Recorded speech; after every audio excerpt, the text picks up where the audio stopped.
Yeah, weddings average probably guests, 120 guests every Saturday or so. That's your average. Sometimes the same people, sometimes different people, depending on the demographics. But your average wedding people and guests is about 80 to about 120. Yeah. Yeah.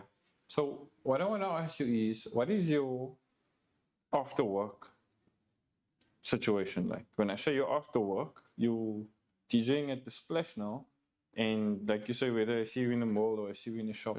So does anybody ever come up to like, see, aren't you that, bruh? I think I'm not that famous, to be honest. You but lie.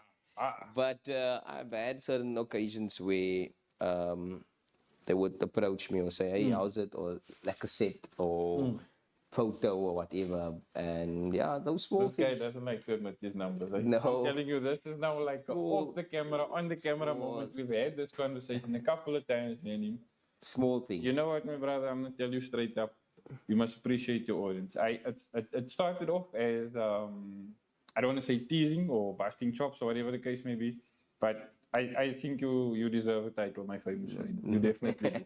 I'm thanks, gonna get into it a little bit more now with regards to how you become not my famous friend, but in general to get the name out there. So what I want to touch on is you've got a different way of doing your marketing and your networking, right? This is not saying that you're right and I'm wrong or vice versa, but you do it differently to what I do mine, you know?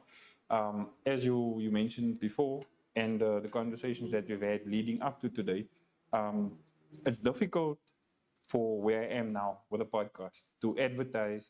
I had you here, I had the previous guest or the previous guest, you know, for me to advertise something like that. But the different media businesses that I had before, like my media business, it's a different ball game, a different sport completely. It's different target market, if I could put it that way.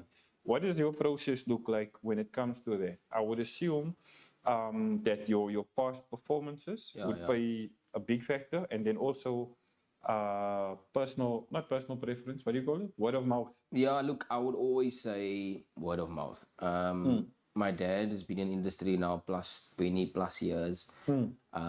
Yes, he has Facebook, he has, I think he got TikTok now also and things. But before that, word of mouth is crucial. It's free advertising.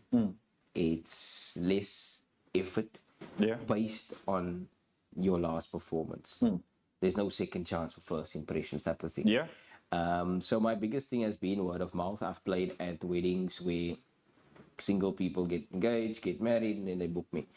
That same wedding, it's your mom's 50th or 40th or your cousin's 21st, because they see you perform, they approach you. So it's continuation from a previous event. I do have social media like Facebook, Instagram, TikTok, and things, but I try to, but then I get so busy that I end up not updating or posting a event or something, you know. I try to like put out, especially like my setups in terms of how professional it is, what we get to offer, you know, all of that on Facebook so people can see, almost like you're building up like a CV or portfolio. But most of the time, word of mouth. That's it, you know, for me personally. We are in PE, GQ, so it's not as like...